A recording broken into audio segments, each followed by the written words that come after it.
now for 8 years, so have had a range of roles here and really have had the opportunity, I think, to see our organization from multiple perspectives. That's something I always try to bring to the work that we're doing here. So again, just so excited to be here with you and talking about this topic. Maybe Rich, I'll get started with a question to you, if that's all right.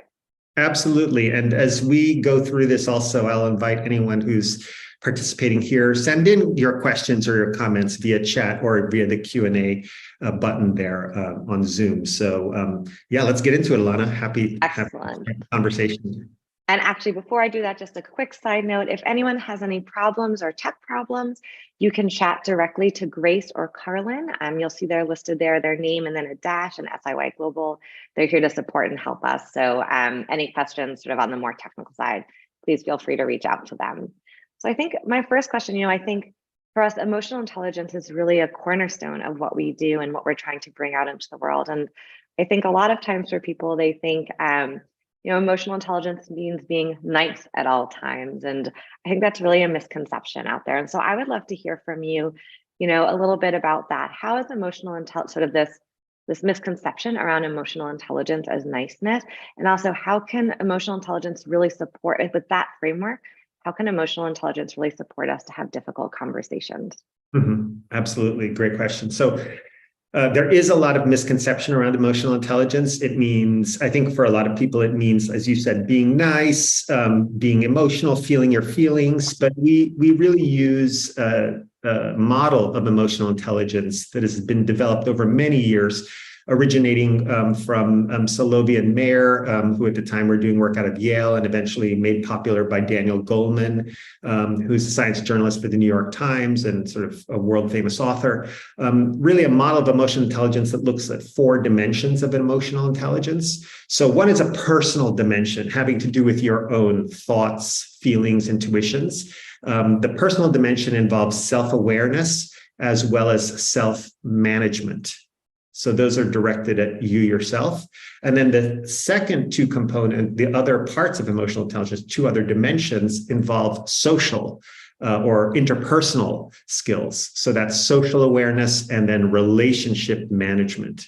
So the idea is that if you're able to have some degree of self-awareness and manage your emotions, thoughts, intuitions, then you're able to become aware socially as well of the thoughts, feelings, emotions, states of others, and manage relationships effectively.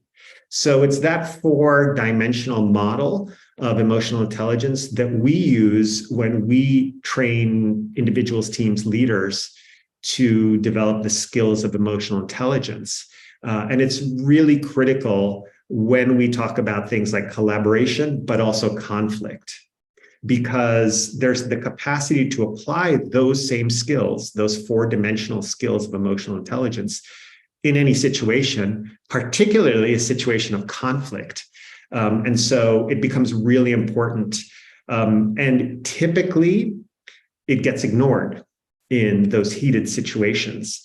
Typically, it's like what I like to call the iceberg model, right? It's, how like an iceberg has maybe 10 to 20% of its actual visible mass that's above the waterline, but 80% is below the waterline. It's that 80% that we tend not to pay attention to that's critical in those situations.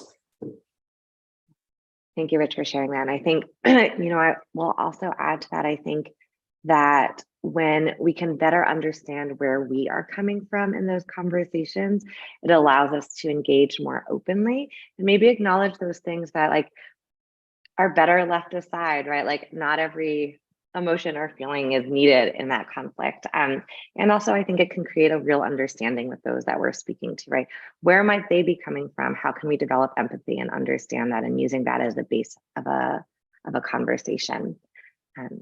Absolutely, and I think coming back to your earlier point, it's exactly that approach, which is sort of like a tuning kind of approach, tuning to yourself, tuning to others, so that you can respond effectively and skillfully. That's the way to harness emotional intelligence. And that's also why it's not simply trying to make nice and be nice. It's actually being assertive, being, first of all, aware and choiceful and skillful, even assertive about your needs and seeking to understand the needs of the counterparty who you may be in kind of in conflict or collaboration with. All of that is action oriented and is not about simply like saying, let's just everybody be nice. So that's really important myth to bust. It's not just about niceness, it's actually about emotional intelligence as an actionable skill. And I think, something both of us spoke to in our introduction was really this conflict is part of life. And it's actually a really important part of the way we work together as teams and the way we interact. And I'm curious if you could just share a little more about your perspective on that and why you think conflict is so important. Yeah, and I'll even share an example that I would say, came about yesterday or the day before, whatever, in the middle of the week here. I think on Monday, because conflict is a feature, not a bug of teamwork. It's a feature, not a bug of teamwork. It's a feature, not a bug of collaboration, cross-functional collaboration in organizations, where everybody by design has slightly different agenda, or at a minimum, different perspectives based on where they sit and what roles they have in the organization. And so the thing is, friction exists, but is it productive friction? Is it healthy friction? Or is it unproductive and negatively disruptive friction? There's a lot of, let's talk about, disruptive technologies and positive disruption, but there's also negative disruption that leads to the derailment of a team or an agenda or the work that you need to accomplish. So with that conflict just being present and that friction being present, the question is, does it become, is it healthy and productive?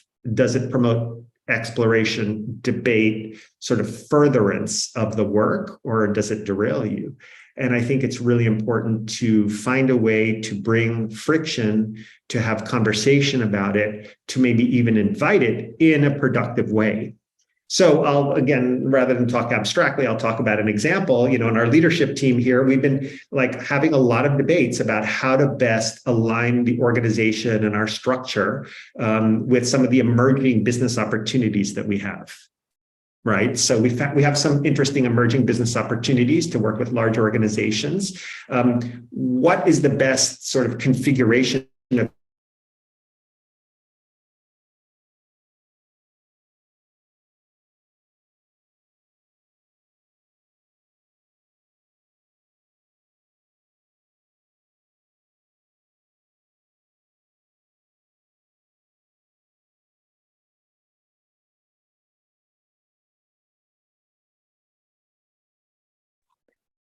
It looks like I bounced off of the Zoom call for some reason. Is that true? Same thing happened to me.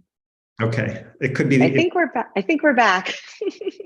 We're back. I'm not sure where we're back. Thank you. Thank you, everyone. Thanks for all the texts. We're back. Okay. Where did we leave off? We were talking about healthy and unhealthy friction in teams. I'll tell you the last thing that I heard, which may be different from other people, but the last thing I heard you say was starting your example about our leadership team and trying to, debate about best ways to align with needs of our business. So that's the last thing I heard. Getting a thumbs up about that too. So if you want to share that example again. Right. So, a big discussion along the leadership team. And one of the things I invited and said is let's please have healthy debate. Let's please think about the things we haven't thought about or haven't said or vocalized, so that we can really look at this from all perspectives. How do we best create the right team to pursue these new business opportunities that are coming up? And there was disagreement.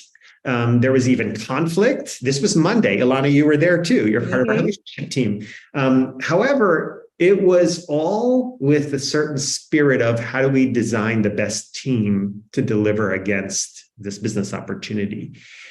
And in the end, what I requested was, let's have a really healthy debate and let's see how we could get to alignment as a team, right? And that also an important principle is, if you disagree, is it possible to commit? Can you disagree but commit? You may have a different perspective on things. And the debate turned out that there was logic on every side of it. So everybody, even people had conflicting positions. There was a good reason that these folks had this position and these folks had this position. There was logic to it. But we had to kind of come to a place where we were aligned. And I think there's still probably some disagreement, but a willingness to commit at least to what we had decided as a group. So I think that's an example of healthy friction. I think you've been here in the past, Ilana, too, because you've been here actually longer than I have. And there's been in the past instances where I remember there was unhealthy friction where somebody said, no, I'm not doing that, period. And that's just it. And I'm going to hold up this process until I get what I want. That's an example of unhealthy friction. So really important to sort of distinguish and work towards the healthy or productive friction. Yeah, and I think it's a great example of healthy friction. Maybe I'll talk about a few things that I saw in there that I think really helped it to be healthy friction and conflict. And I think one thing is, right, we are each coming from our own perspective, like our aperture is limited. And I think by inviting in different perspectives, there's the ability for us to actually come to better conclusions, right? We're looking at more information and new ways of thinking. And I think for myself, something I oftentimes think is like, yes, prove me wrong, right? Like I don't know everything. Like there's so much that I don't know. Like help me see what I don't know so that I can expand my vision and make a better decision for myself and also for the organization. And I think, I think in order to do that, you need to be able to create a space where people feel comfortable voicing dissent, which I think is something that you did really well here, Rich. And I also think, you spoke about that importance of like disagree and commit. And I think sometimes if people don't feel like they've had the opportunity to have their say, then it's hard for them to commit, right? Like they're a little bitter about it, or like, oh, like I don't agree. And like, you didn't even listen to me. Like, I think that as leaders, it's really important to create space where people feel truly listened to and be like, thank you so much for, right? Comfortable sharing, truly listened to. And then from there, being able to say, okay, you heard everything that was said, and whether this was the decision I would have made or not, like you made that decision and I'm here for it. And I think that's how you can really facilitate that disagree and commit model that you spoke to. Absolutely. And I would also then be remiss and probably not give the full picture if I didn't give a little bit more of sort of the context of this, which is it required also some relationship management.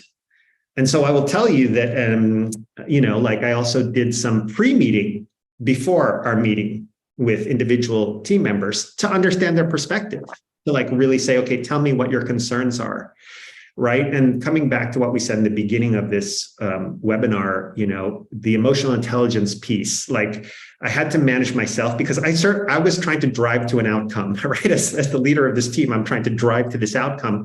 But I had to be aware that like my desire to drive, so that's the self-awareness piece that I tried to exercise. My desire to drive to a conclusion and an outcome is strong, but I have to be aware of that, manage that, and then think about the social piece, which is I think some of my team members have other points of view. So I literally, in advance of this leadership team meeting, had a couple of one-offs with folks who had concerns. I knew they had concerns. But rather than sweep them under the rug and say, it's going to be like this, and you better just not, dissent, I actually reached out and I said, I want to better understand. I'd love to, I'm curious, please share, because I think you have, like I said, there's logic to what you're saying. So let's flesh it out. Let's talk through it together. I think that really helped so that by the time we arrived, so that was the social awareness and then the relationship management piece, those two interpersonal dimensions of emotional intelligence. I had to manage myself on the personal side, and then I had to like be aware socially and relationship manage. And I think sometimes that's also what's necessary. You have to kind of prepare the ground. You have to, and that's a relationship-based, emotional intelligence-based activity. So I literally had at least 2 meetings before this with different members of the leadership team to just understand like where they were coming from and what was important to them, and see how we could find a solution together based on what we were proposing. And it played out well. And I think we arrived at an agreed upon solution. Sometimes you're not always trying, you can't always, it's not about consensus necessarily, but it's about alignment. Mm-hmm. And is the team going to pull together, even people who, like I said, are in disagreement, but are committed? So you can have that. You can have disagreement and commitment and still have alignment. Yeah. I think about that a lot in terms of consent, right? As long as I have the opportunity to really participate in the conversation and voice my opinion, I'm consenting to sort of this answer, right? Like I feel like I'm consenting to this process. And I think something I often think about in relationships, right? Like when we are able, all relationships will have ruptures, right? There will be challenges in it. But if we can repair them, then it helps to create psychological safety. So I feel comfortable next time disagreeing. Because I think like at the heart of this is really, for me, these questions of psychological safety and belonging. And how do we create that? And I think emotional intelligence is incredibly important to that. But like in order to create that type of environment, oftentimes, right, it's like we disagree and like, you're not fired, like you're not thrown out. It's not like I won't listen to you anymore. It's actually about creating this cycle of trust. And so then next time I feel more comfortable sharing my opinion when I do disagree. And I think I can share an example. Like I think this is particularly important in organizations where there are hierarchies, right? Like you are the CEO and people report to you and you make decisions about people's work and livelihood and perspective. And I think that can sometimes make it more challenging to have that voice of dissent or share in a conflict. And so the more that you can have those powerful repair cycles, like truly listening and helping people feel heard, and then any of those repairs that are needed with those ruptures, the more people will feel comfortable sharing. And as an example, I had a direct report for a while and we had a number of real conflicts with each other. And I think that we actually had probably one of the best relationships I've ever had with a direct report because we'd have challenges. And then, this is one of the tools that I think is most important. We would take a pause, right? Things can get heated. Take that pause. Let's come back to this tomorrow. I actually need 5 minutes. I think in our organization, we'll also often do sort of a moment of meditation or sort of an actual pause together, and then come back and have a conversation about what happened. And the more this direct report and I did this, the more we felt comfortable disagreeing and we knew that the relationship could survive that. And I think that really created a sense of psychological safety and the ability for her to feel belonging and share from an honest and open place. Absolutely, Ilana. I think psychological safety in that example is sort of foundational. I mean, and it's actually something we teach. We'll tell you about later, we have a program on effective teaming, and psychological safety is sort of the first foundation you build, which leads to trust, which leads to inclusion and belonging. We have a cute acronym for that. We call it the BITS model: belonging, inclusion, trust, and safety.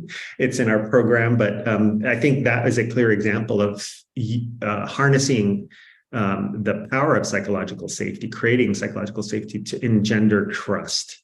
And I think that's really important because where there's friction and disagreement, and I see a nice question here in chat from one of our wonderful certified teachers, Carlin. I think it's separating disagreement about content from the friction, the social friction, the relationship. That's important. Yes, I agree with that. And I think in some ways, that's what you're talking about, creating that safety so that you can talk about maybe disagreements, but maintain a kind of quality of relationship that allows for that very conversation to take place.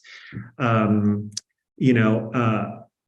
I talked about like this iceberg model, right? Where the 20% that's above the surface now, and credit where credit is due, we derived this from the Harvard Negotiation Project, who have a model about difficult conversations that talks about the different levels of a difficult conversation. So for us, that's how we sort of had this idea that it's kind of like an iceberg, the below the waterline part of it. The above the waterline part of a difficult conversation, conflict, is the content.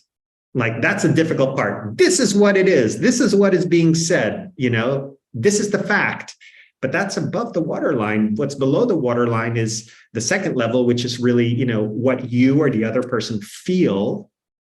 And then finally, really, the level below that is what you and the other person care about.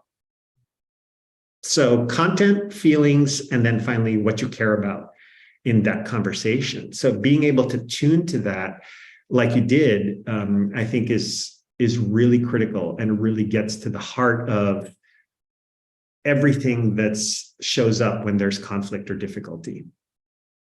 Yeah. Rich, I'm sure there are people on the call who are dealing with conflict in their work right now. Do you have any recommendations or tools for them? Yeah, well, a few of them I've already mentioned, but I'm going to reiterate, and then I'll offer one other model. So first of all, emotional intelligence. Pretty much any situation you encounter, especially the heated and difficult ones, especially the ones where there's conflict, the prescription is emotional intelligence. Why? It's because you first have to be aware and manage yourself. So you can show up extremely reactive to this conversation, or you can choose to be responsive. And being responsive versus reactive is a critical distinction.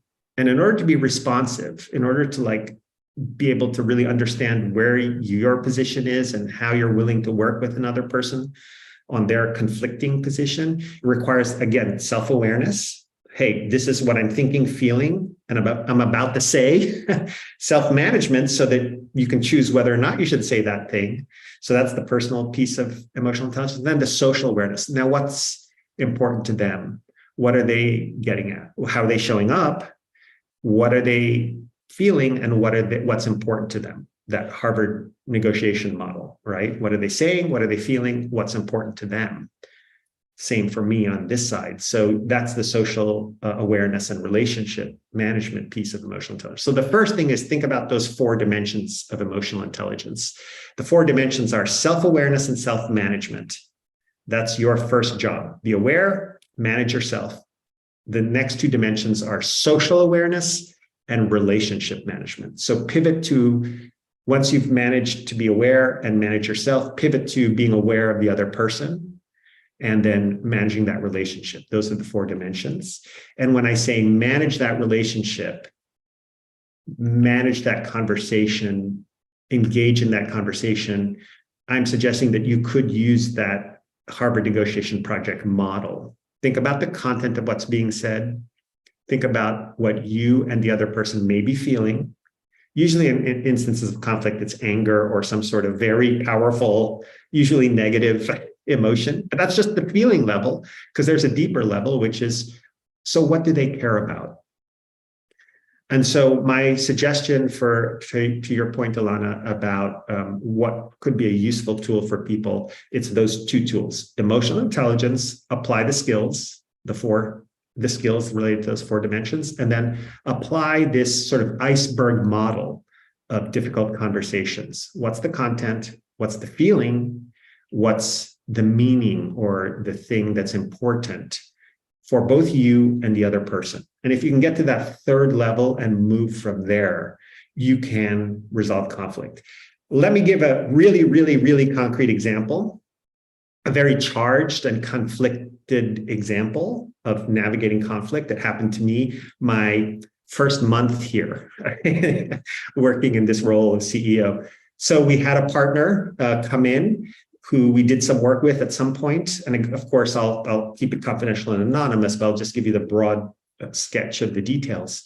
But we had someone come in who basically said, we don't feel like you've delivered what we agreed to, and we're going to sue you for a lot of money because your team didn't do what they promised. And, clearly there's issues there, and kind of went on a whole tirade that was rather charged and angry. Talk about negative emotions right here in this very office that you see me in. I invited this person. I said, let's talk about what's going on. This is what they opened up with.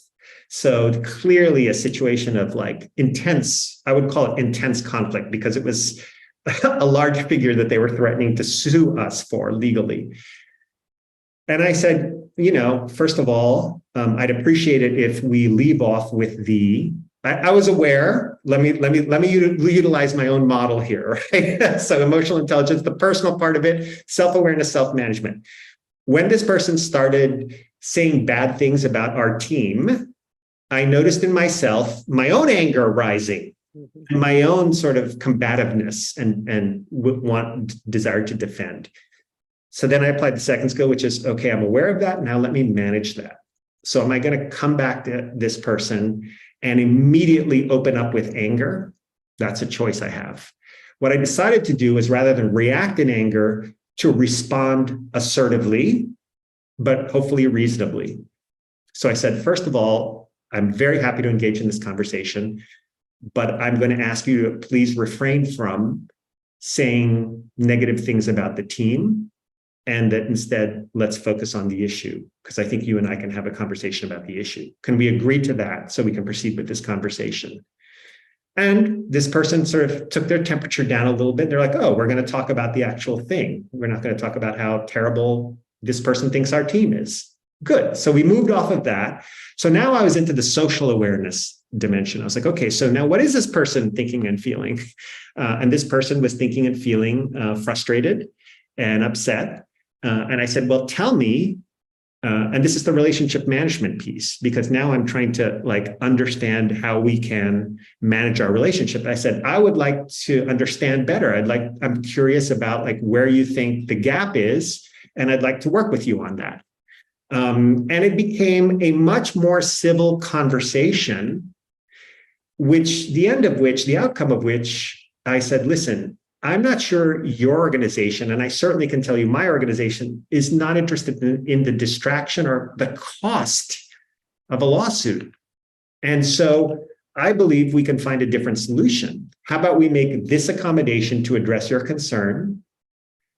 And we can do that in partnership for the next 2 years and contract it as such at no cost to you or us.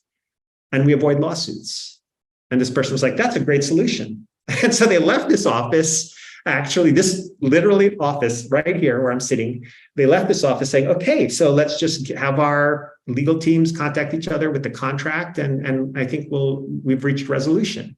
And we shook hands and they walked away.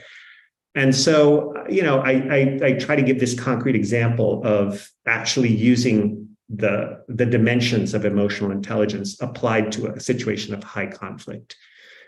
And also, the other model I used was the one I shared, which was, I knew this was an iceberg moment, that the content that was showing up in my office through this person was that this person was angry and saying bad things, but that they were feeling frustrated and that they were really hoping to get some sort of partnership concession, which I was able to give at no cost, and the situation was resolved. So just a little example and two models to use.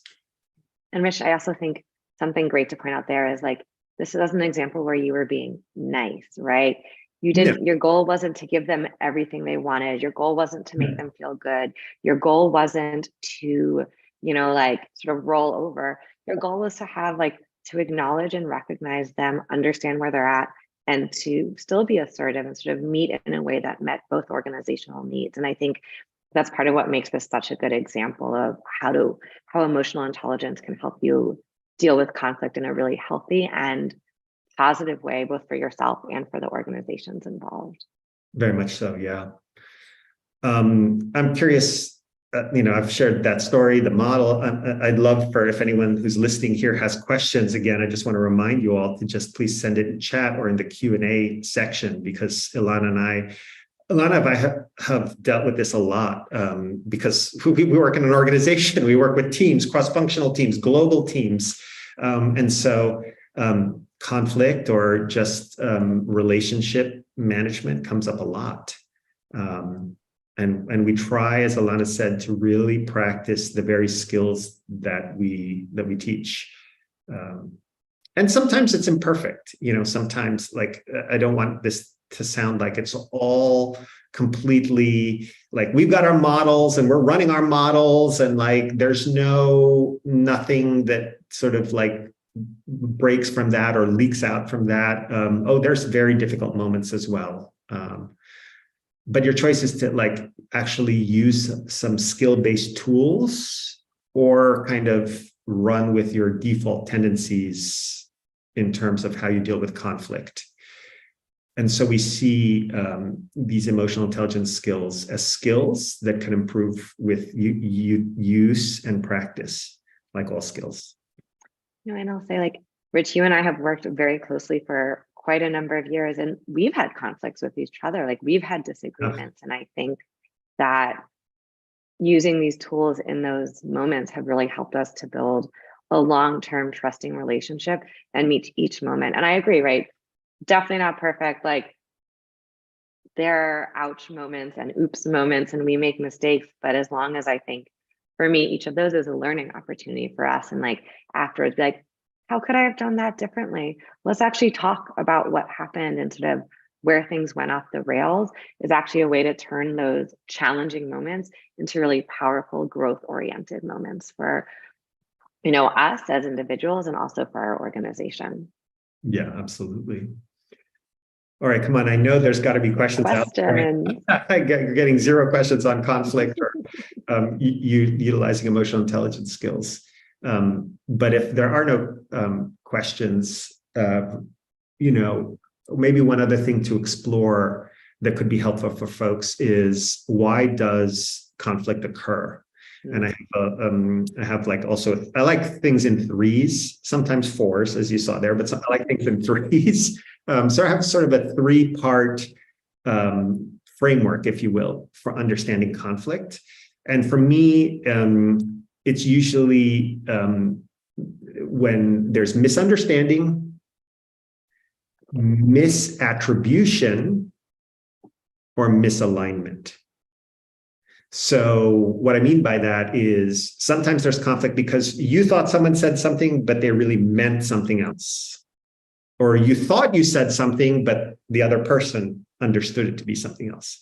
Again, this is why it's really important to apply that self-awareness skill and that social awareness skill of emotional intelligence. So misunderstanding is one.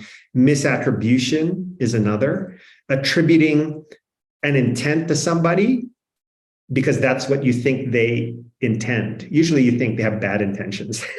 We have this negativity bias, like, oh, that person's just out to get me, or that person's just whatever.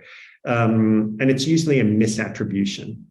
So it's, again, important to understand, why are they coming from that perspective, right? Like, I've had situations on our team, which you're aware of, where folks have said, well, I had a sense of urgency, but it might have come off this other way, right? And that's a case of the people who experience the sense of urgency may be experiencing it as, some other intent, like trying to stir things up or having conflict, but that's not the intent. It's really to help things succeed. And then the third one is just misalignment. Like, I need this, you need that. They're a little bit in conflict. How can we find our way, sort of, in the example I gave, to a productive solution that is workable for both parties? And so we started in a place of misalignment, me and this other person that I told you about, but we wound up in a place of alignment. And so I understood that we were misaligned in terms of our approaches to this, but we could find a common ground. So working through misunderstanding, misattribution, and misalignment, those three things are also really important when dealing with conflict. Yeah, and we have some questions now, so I'll get to that in a minute. And just before that, I think, particularly when you were talking about misattribution, something I think about a lot, sort of in a short-term way about that, right? We judge ourselves by our intent, and we most often judge other people by their impact. And so how am I looking at, how can I notice when I am doing that, and become aware of my own impact, and also what might be other people's intent, and try to find a balance in that. It's a really profound thing you just said, Ilana. It's something we teach as well in our programs, but we judge ourselves by our own intent, but other people judge us by the impact we have on them. And that's why the misattribution thing, as you said, it's really important to understand what is the intent by both parties. So important. Right. And that's, I think, really where emotional intelligence comes in, right? How can I bring that awareness to both my own self and also to others in that situation? 100%.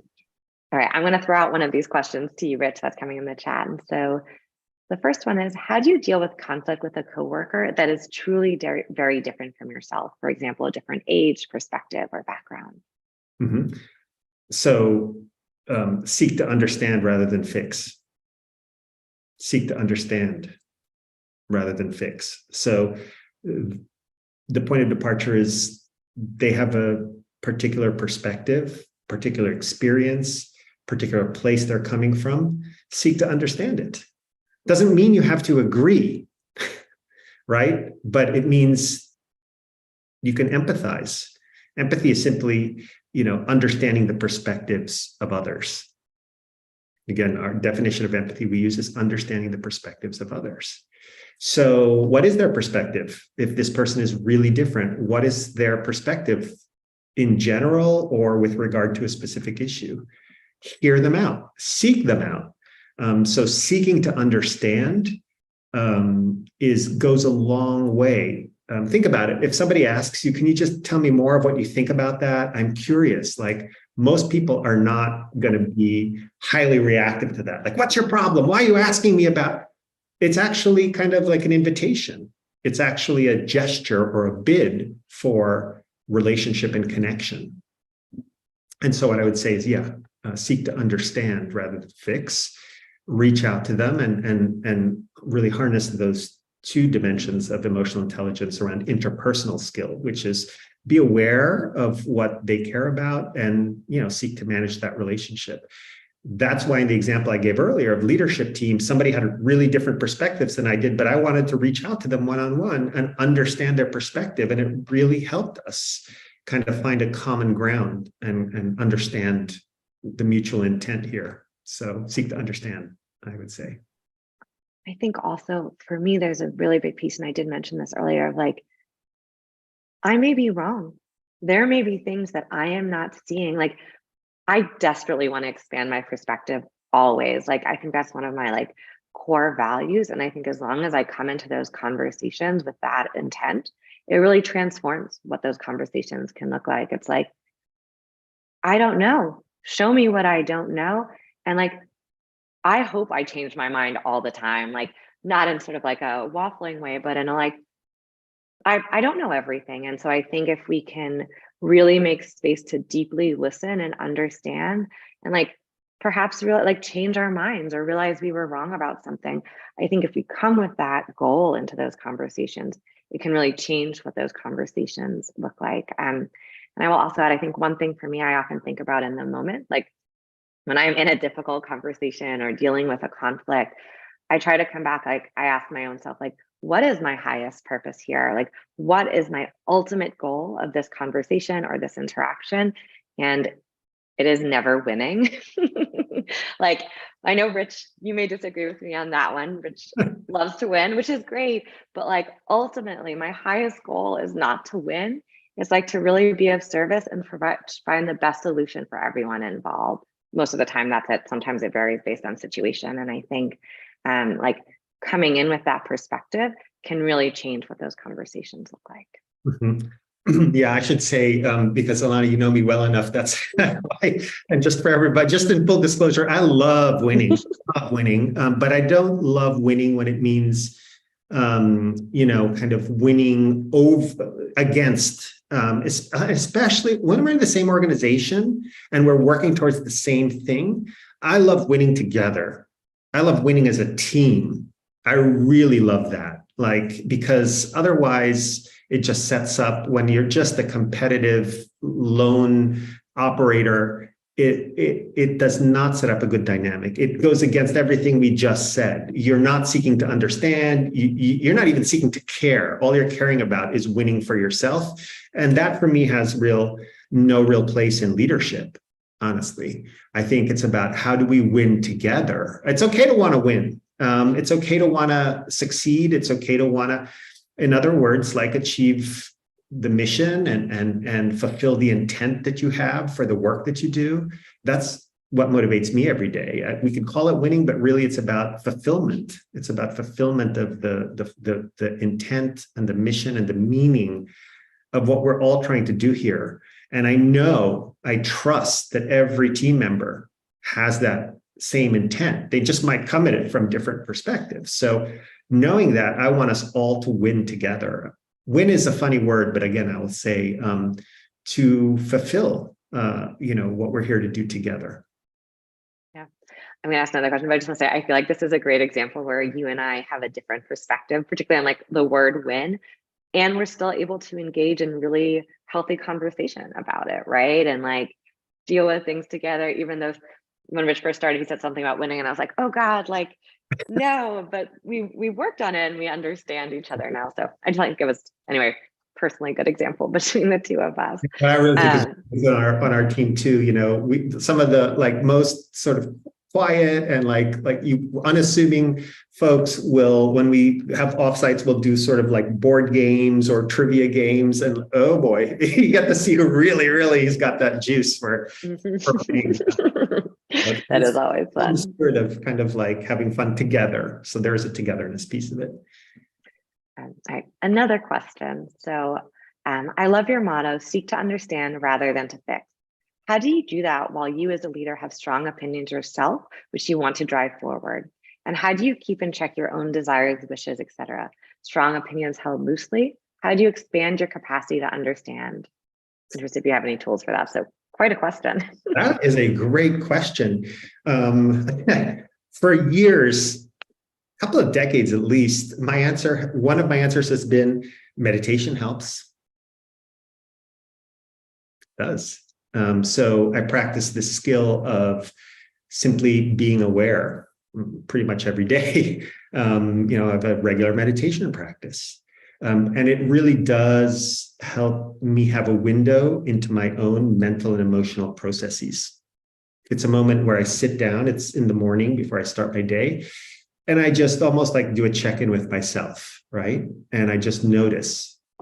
And that act of noticing, of being an observer to my own experience, that's sort of like my workout, mentally and emotionally, so that when I'm in the field of play, which is, the work day, and these things come up, I'm able to kind of take that, what I call a step back process, one step back, observe, notice, and then be choiceful about my responses.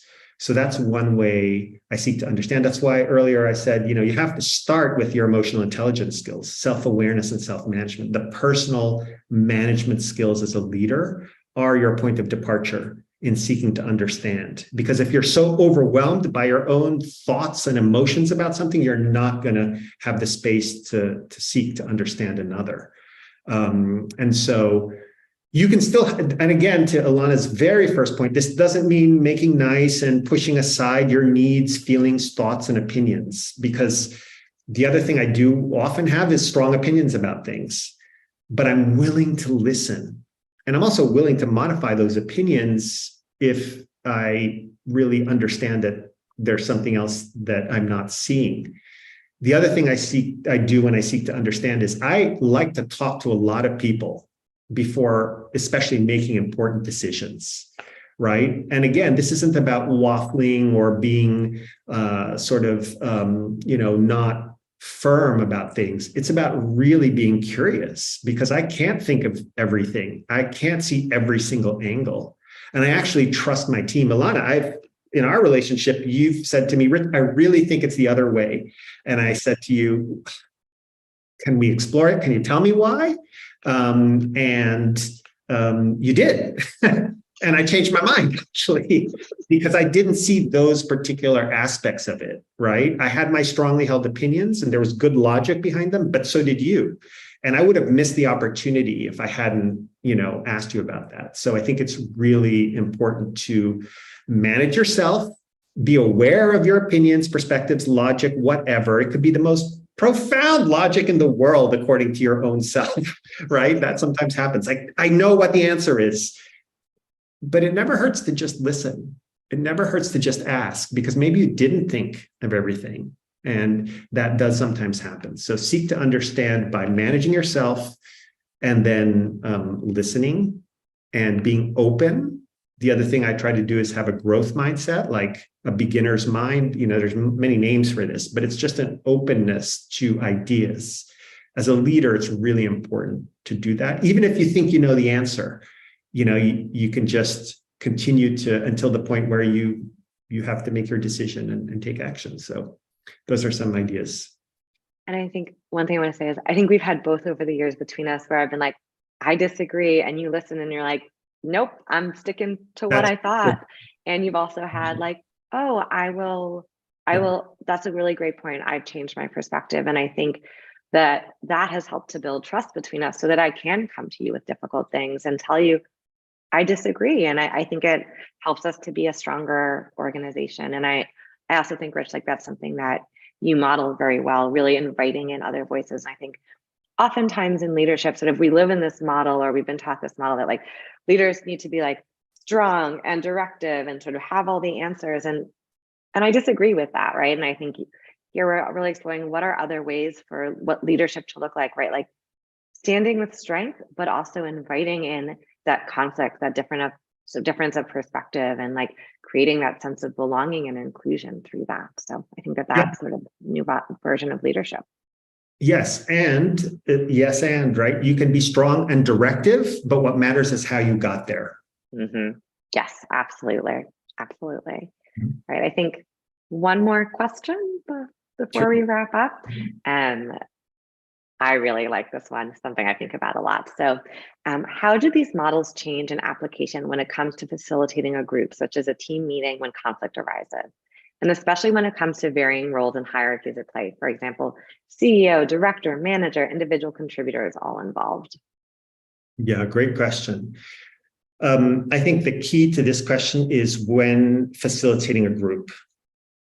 That's kind of like the core of this question. So if you're facilitating a group, how do you sort of set the frame and set the tone so that it is about this exploration and this seeking to understand? So again, I'll give that example where I believe it was Monday. So much has happened, but I believe it was Monday. Leadership team meeting. That was 2 days ago. Gosh, 48 hours ago at this time in the morning, we had a leadership team meeting. And I said, I really would like, please, to invite a healthy debate about this. I really would like to invite healthy friction. That is the intention here. So let's have at it, please, because I know there's different perspectives on this team. And it was a very lively leadership team meeting. But I think setting the tone and then maintaining the tone, because sometimes when you set the tone, it can go off the rails and people can just start banging the table, literally. Fortunately, not on our team, but I've seen it in the past. And it comes back as a facilitator. You say, can we return to the objectives of this, the frame that we agreed to, which is let's seek to understand, let's understand the friction, the stakes of everyone around the table, and continuing to level set. That's how you can do it as a facilitator. And then as regards doing that in a context where you have many different levels and there's a hierarchy and a power differential and a power dynamic, I think a lot of it has to do with naming that and saying, listen, this is a moment where this difficult thing that we're talking about may be difficult to talk about depending on where you are in the organization, but I'm going to have office hours, for example. That's one thing, that we've done. I'm gonna, you'll see my calendar has open spots. Email me and I'll gladly meet with you one-on-one. So you're kind of like creating the conditions for everybody's perspectives and points of views to be expressed safely, whether it's in that immediate context of a multi-level meeting or other channels. So simply naming that and inviting that and offering that, I think, goes a long way to helping things when there's multiple levels involved. Do you have other perspectives on that, Ilana? I got lots of perspectives on this one. This is one I could talk about all day. I think a lot about this type of thing. And I think I have a few things I absolutely agree with you and a few things I would add. I think one thing I do want to emphasize is the multiple ways for people to share feedback, right? Depending on your position, you may not feel comfortable saying what you want to say in front of the entire group. Are you sending out surveys to people afterwards that are anonymous? Like, are you creating office hours? Are you creating that space? But I actually think the most important thing is over time, right? Trust is built and broken over time. And so if you have situations where maybe people try to step forward, like raise a concern to someone in a higher position in the hierarchy than them, and it feels, right, that could feel hard. But like, let's say they try it. What is the response to that, right? Like afterwards, do they feel punished in some way for it? Or do they feel like thank you so much for sharing your opinion. I really appreciated that you disagreed with me. And so I think that your response as a leader is so important in those moments and what will happen over time, because we build and break trust that way. And so, it's not that one meeting, it's every single meeting that went before it. And so like, how can you show up in that moment to say, thank you, even if you disagree, like, yeah, thank you for sharing. And I think sometimes in positions of leadership, it is so important to like really invite that conflict in. And I think it's one thing to say like, yeah, because I've worked in places where they're like, I invite healthy debate. And then you try to bring in a question and they're like, like shut down. It feels hard in some way, like punished for it. And so how do you like build that up over time? I do think the acknowledgement is really important and naming it. And I think for those in positions of power, being really, really aware of people are looking at you, right? Like, what is your response in that moment? And I think for me, that comes back to the emotional intelligence of how can I build my own self-management skills so I can respond skillfully in that moment. And also, I will say, if I don't respond skillfully in that moment, because it definitely happens, right? We have good days, we have bad days. Sometimes I'm tired and I don't respond skillfully, right? What is my repair afterwards, right? Like the moment isn't lost forever. Perhaps the next staff meeting I name like, hey, I can recognize that I didn't respond well in that moment. I apologize for that. Or maybe it's a personal conversation with somebody afterwards. But I do think it's really important to keep your eye on hierarchies and sort of how power is flowing, who is and who isn't speaking. And one thing I will also name that I try to do a lot is invite in those dissenting voices. Like, we've heard from one group, maybe you feel really differently about what's been shared. I would love to hear those different opinions sort of, and we do a full staff meeting once a week that I facilitate, and really naming and calling that in. And so inviting those different voices, I think can be really helpful. Also hugely valuable. Yeah, absolutely. So yeah, I think, are we at time though? I think we're about at time right now. Yeah, there's so many more things to say about this and examples, and I'm sure there's also questions. Yeah. But yes, Yeah. maybe I will speak to this, or Rich, if you want to. I guess one of the questions was really about how, like, what are the skills? How do I develop it? And so we want to offer a few possibilities for you. We do live programming that I think is really powerful and is rooted in many of these models that we shared. And I think we have everyone on staff attend these programs and really try to actually like use what we teach within our organization, which is my favorite thing about working here. But coming up, we have a program about effective teaming, which goes deeper into some of the models that Rich was talking about today. Then also Search Inside Yourself, which is our core program that teaches those 4 dimensions of emotional intelligence. We're offering a 50% discount. If you're interested in attending effective teaming, you can sign up on our website. And we are also doing these asynchronistic micro courses, and we are giving them away for free at the moment. So you can go ahead and sign up to experience them. And these are all really about, I think the micro courses we have at the moment are all really about teaming and working together as a team, and go into some of these questions we have. Rich, anything else you want to add about that? Just stay in touch with us. You can always connect through us here, info at SIY Global. We are always trying to offer things that are useful, especially in working situations. All of them tend to focus on neuroscience-based approaches to social and emotional intelligence. So they're really good if you're an individual contributor, if you're working in a team, if you're a leader. And if you just have questions, want to know more about our organization, you can always find us here. And I know you're all calling in from many time zones all over the world. So, I thank you for joining us. Yeah. Thank you so much. And thank you for your questions. And yeah, I would say this is the stuff, like, I love this stuff. I think about it all the time and invite questions or comments later. I'm always learning and very invested. Yeah, stay in touch, please. It's great to have you with us today.